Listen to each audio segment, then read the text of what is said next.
क्यों लगता है कि भारतीय जनता पार्टी 400 पार नारे को पूरा करने के लिए क्या क्या कर सकती है? जरा सोचिए, जरा दिमाग पर जोर डालिए। मैं ये सवाल आपके सामने इसलिए रखना चाहता हूं क्योंकि एक ऐसी पार्टी जिसने ये तय कर रखा है कि हर बार जीतने के बाद वो अपने 30% के आसपास जीते हुए कैंडिडेट्स को अगले चुनाव में मौका नहीं देती, क्योंकि anti incumbency Bharatiya Janata party ने पाया है कि एंटी इनकम्बेंसी सरकार के खिलाफ हो ना हो, लोकल लीडर्स के खिलाफ होता है। इस फॉर्मूले को भारतीय जनता पार्टी ने सबसे पहले गुजरात में इस्तेमाल किया था और इसका जबरदस्त फायदा प्रधानमंत्री नरेंद्र मोदी के कार्यकाल में बतौर मुख्यमंत्री भारतीय जनता पार्टी ने पाया, जहां औसतन 30 से 35% विधायकों को अगले बार मौका नहीं दिया जाता था। एक ऐसी पार्टी जिसने 100 से ज्यादा अपने सिटिंग एमपी को बिठा दिया है, यानी कि उन्हें टिकट नहीं दिया है, उस पार्टी ने इस बार अपने लिए उन लोगों के दरवाजे क्यों खोल दिए जो भारतीय जनता पार्टी के काडर के हैं ही नहीं। यह सोचना पड़ेगा हम सबको कि आखिरकार ये कौन सी रणनीति है जो भारतीय जनता पार्टी इस्तेमाल कर रही है। तो आइए सबसे पहले कुछ एनालिसिस आपके सामने। अब तक 9 लिस्ट जारी की जा चुकी है और इसका एनालिसिस एक बात पर फोकस है कि भारतीय जनता पार्टी ने इस बार उन उम्मीदवारों को टिकट दिया है जो जीतने के रास्ते में सबसे आगे हैं। Winnability has been the first criteria on the basis of which candidates have been selected. ये अपने आप में बहुत बड़ी बात है साहब। जो जिताऊ कैंडिडेट है उसी पर भारतीय जनता पार्टी ने इस बार अपना बाजी लगाया है। अब ये कैंडिडेट या तो भारतीय जनता पार्टी के काडर से उठकर आने वाले कैंडिडेट हैं या फिर वो कैंडिडेट हैं जो दूसरी पार्टियों से भारतीय जनता पार्टी का रुख कर चुके हैं। दरअसल भारतीय जनता पार्टी अगर 2024 में पूर्ण बहुमत की सरकार बना लेती है तो ये बहुत बड़ी उपलब्धि होगी, और वो इसलिए क्योंकि पंडित नेहरू को छोड़कर अभी तक ऐसा कोई नेता नहीं है जिसने एक के बाद एक 3 लोकसभा के चुनाव जीते हैं, और कांग्रेस ही अभी तक ऐसी पार्टी रही है। भारतीय जनता पार्टी प्रधानमंत्री नरेंद्र मोदी की अगुवाई में इस रिकॉर्ड को तोड़ने की पूरी तैयारी कर चुकी है। तो आइए अब आपको बताते हैं कि आखिरकार किस आधार पर और कैसे भारतीय जनता पार्टी ने अपनी कोर फिलॉसफी में एक बहुत बड़ा बदलाव, एक बहुत बड़ा चेंज लाया है, और वो चेंज है विनेबिलिटी। विनेबिलिटी का मतलब है उम्मीदवार किसी भी पार्टी का हो, अगर वो भारतीय जनता पार्टी के साथ जुड़ जाता है तो वो भारतीय जनता पार्टी का उम्मीदवार है, और अगर वो जीत सकता है तो उसे जिताया जाएगा।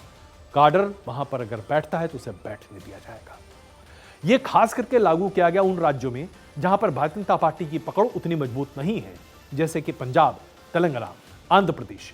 इन राज्यों में दलबदुओं पर भारतीय जनता पार्टी ने काफी भरोसा जताया है और मौजूदा सांसदों का बगैर लोकसभा में तेलंगाना में लोकसभा के 17 सीटें हैं, लेकिन भारतीय जनता पार्टी ने इनमें से 9 ऐसे प्रत्याशी को टिकट दिया है जो कि बीआरएस छोड़कर भारतीय जनता पार्टी आए हैं।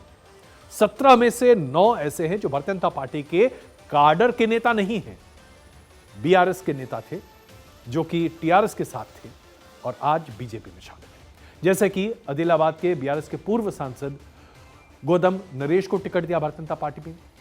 महबूबाबाद के सीताराम नाइक जो कि पूर्व बीआरएस के सांसद हैं, उनको टिकट दिया। नलगौड़ा के सिद्धार्थ रेड्डी को, जहीराबाद की बीवी पाटिल को, नगनूर के पी भारत को, वारंगल के अरूरी रमेश को, महबूबनगर के डी के अरुण को, ये सब बीआरएस के पूर्व सांसद हैं। उसके साथ साथ आप देखिए भोगिरी, यहां पर भी बुरायन गौड़ा को, जो कि बीआरएस के सांसद हैं। यह हाल सिर्फ वहां का नहीं है। आइए अब आपको दिखाते हैं आंध्र प्रदेश, जहां इस बार भारतीय जनता पार्टी पूरे दमखम के साथ अपना चुनाव लड़ रही है और अपने जीरो को कहीं आगे बढ़ाना चाहती है। भारतीय जनता पार्टी ने टीडीपी के साथ गठबंधन किया, गठबंधन के साथ वो चुनाव लड़ रहे हैं। प्रदेश में इस बार भारतीय जनता पार्टी 25 में से सिर्फ 4 सीटों पर अपने उम्मीदवार खड़े कर रही है, लेकिन 4 में से 3 सीटें भारतीय जनता पार्टी ने उन्हें दिया है जो दूसरे दल के नेता हैं और आज भारतीय जनता पार्टी में शामिल हैं, जिसमें राजमपेट है जहां से किरण कुमार रेड्डी पूर्व मुख्यमंत्री को मैदान में उतारा गया है, अरकू है जहां पर गीता जी को उतारा गया है, अनाकाप्ले है जहां पर मुख्यमंत्री रमेश जो कि राज्यसभा के टीडीपी के सांसद हैं, उनको मौका दिया गया है। अब आप पंजाब की बात करते हैं। पंजाब में 26 सालों से भारतीय जनता पार्टी और अकाली दल का गठजोड़ रहा। 2019 का लोकसभा का चुनाव भी भारतीय जनता पार्टी ने अकाली दल के गठबंधन में लड़ा था, लेकिन इस बार भारतीय जनता पार्टी ने तय किया कि पंजाब के चुनाव वो अपने दम पर लड़ेंगे। 13 की 13 सीटों पर भारतीय जनता पार्टी ने अपने उम्मीदवार खड़े करने की बात की। अब तक 6 प्रत्याशियों के नाम सामने आ चुके हैं, 13 में से 6। इनमें से 3 ऐसे हैं जिन्होंने भारतीय जनता पार्टी को अभी महीने भर से भी कम समय में ज्वाइन किया है।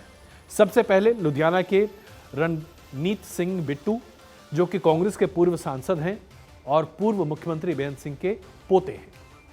पटियाला से परनीत कौर को उम्मीदवार के तौर पर खड़ा किया गया है। ये पूर्व कांग्रेस की सांसद हैं, पूर्व मुख्यमंत्री अमरिंदर सिंह, कैप्टन अमरिंदर सिंह की पत्नी हैं और पटियाला में इनकी पकड़ जबरदस्त है। जालंधर से सुशील कुमार रिक्कू को उतारा गया है। आम आदमी पार्टी के इकलौते सांसद थे। इन्होंने भारतीय जनता पार्टी को ज्वाइन किया है 1 हफ्ते पहले और इन्हें भारतीय जनता पार्टी ने टिकट दिया है पंजाब से। अब आइए इसके अलावा बात करते हैं हरियाणा, झारखंड, राजस्थान, उत्तर प्रदेश, ऐसे राज्य जहां पर भारतीय जनता पार्टी का अपना काफी दबदबा है। आप अगर हरियाणा की बात करें तो 10 में से 6 प्रत्याशी ऐसे हरियाणा में हैं जिनका बैकग्राउंड कांग्रेस का है। भारतीय जनता पार्टी ने यहां सभी सीटें 2019 में जीती थी। आइए आपको दिखाते हैं। भारतीय जनता पार्टी का पूर्व कांग्रेस नेताओं पर इसलिए भरोसा ज्यादा है क्योंकि जैसे कि आप सिरसा में देखिए, अशोक तंवर राहुल गांधी के बहुत करीबी हुआ करते थे, उनको टिकट दिया गया। रंजीत चौटाला पूर्व कांग्रेसी नेता हैं और डिप्टी पीएम देवीलाल के बेटे हैं। कुरुक्षेत्र से नवीन जिंदल, जो कि पूर्व कांग्रेस के सांसद हैं, उनको टिकट दिया गया। नवीन जिंदल महीने भर पहले कांग्रेस में थे, महीने भर के भीतर में ही उन्होंने बीजेपी को, दरअसल लोगों को तब पता चला जब बीजेपी उन्होंने टिकट दिया कि उन्होंने बीजेपी ज्वाइन कर लिया है। रोहतक से अरविंद शर्मा कांग्रेस के पूर्व सांसद हैं, उन्हें मौका दिया गया है। अब अगर हम झारखंड की बात करें, झारखंड में दुमका से सीता सोरेन, जो कि जेएमएम की हुआ करती थी, उनको टिकट दिया गया है। सिंहभूम से गीता कौड़ा, जो कि पूर्व मुख्यमंत्री मधु कौड़ा की पत्नी है, उनको इस बार टिकट दिया गया है। धनबाद से डुल्लू महतो जेवीएम के पूर्व विधायक हैं, इनको इस बार लोकसभा का टिकट दिया गया है।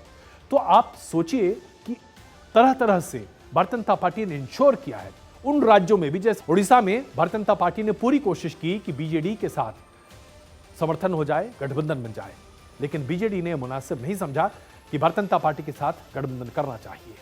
ऐसे में भारतीय जनता पार्टी ने यहां पर अब अपने उम्मीदवार खड़े करने शुरू किए और ऐसे में बीजेडी से निकलकर आए नेताओं को भी यहां तरजीह दी जा रही है, जैसे कि भृतहारी महताब, इन्हें कटक से भारतीय जनता पार्टी ने अपना टिकट दिया है। ये इसके पहले बीजेडी में थे। यह बदलाव इसलिए आ रहा है क्योंकि भारतीय जनता पार्टी चाहती है कि विनेबिलिटी फैक्टर पर ऐसा कोई उम्मीदवार खड़ा ना हो जो भारतीय जनता पार्टी को जीत न दिला सके। जब मिशन 400 प्लस है आपका, तो आप ऐसे में यह कतई कोशिश नहीं कर सकते कि आपको कहीं कोई दिक्कत हो। हम यहां पर आपके सामने एक तथ्य रखना चाहते हैं। एक वक्त हुआ करता था जब भारतीय जनता पार्टी यह कहती थी कि वो विचारधारा की पार्टी है, कार्डर बेस्ड पार्टी है। भारतीय जनता पार्टी में अगर आपने शुरू से काम नहीं किया तो आपको कभी भी विधायक और लोकसभा के उम्मीदवार के तौर पर प्रस्तुत नहीं किया जाएगा। लेकिन आज भारतीय जनता पार्टी का चाल चरित्र और चेहरा बदल चुका है और ऐसे में Bharatiya Janata party is open for all. आपने अभी देखा होगा वित्त मंत्री निर्मला सीतारमण का बयान, उन्होंने स्पष्ट तौर से कहा, उनके सामने यह सवाल रखा गया, एक पत्रकार ने उनसे पूछा कि क्या भारतीय जनता पार्टी में उन तमाम लोगों के लिए जगह है जो भारतीय जनता पार्टी जिनको करप्ट कहती रही है, जिनके बारे में तरह तरह के आक्षेप लगाती रही है, उन्हें भारतीय जनता पार्टी जगह क्यों दे रही है। ऐसे में वित्त मंत्री निर्मला सीतारमण ने स्पष्ट तौर से कहा कि हमारी पार्टी हर उस उम्मीदवार को लेने को तैयार है जो पार्टी में शामिल होने को तैयार है और जीत दिलाने को तैयार है। हम आपको यह बताना चाहते हैं कि अभी जो एडीआर की रिपोर्ट है उसके आधार पर 2014 से लेकर 2023 के बीच में 626 ऐसे नेता हैं जो कि विधायक या सांसद के स्तर पर भारतीय जनता पार्टी में शामिल हो चुके हैं। इससे पहले ये दूसरे पार्टियों में काम करते थे। इसके साथ साथ 2014 से अब तक 8 पूर्व मुख्यमंत्री पाला बदलकर भारतीय जनता पार्टी के खेमे में शामिल हो चुके हैं। 20 से ज्यादा केंद्रीय मंत्री भी दल बदलकर भारतीय जनता पार्टी के शरण में जा चुके हैं। तो ऐसे में भारतीय जनता पार्टी के लिए सबसे महत्वपूर्ण यही है कि वो कैसे इन लोगों को लेकर अपने कार्डर के साथ समन्वय बना सके, क्योंकि भारतीय जनता पार्टी एक कार्डर बेस्ड पार्टी है। जो तमाम लोग हैं जिन्होंने भारतीय जनता पार्टी के लिए सालों साल मेहनत की है, उनकी भी उम्मीदें हैं, लेकिन इसी को कहते हैं पार्टी मैनेजमेंट। जरा देखिए, कोई भी व्यक्ति भारतीय जनता पार्टी में बागी के तौर पर सामने नहीं आता। एक आध नुकसान होता है, जैसा कि हिमाचल प्रदेश में हुआ है, लेकिन अभी तक भारतीय जनता पार्टी ने लोकसभा के जितने भी उम्मीदवारों को घोषित किया है, ऐसा एक भी स्वरूप सामने नहीं है जहां बागी तौर पर भारतीय जनता पार्टी का कोई भी नेता चैलेंज करता हुआ दिखे।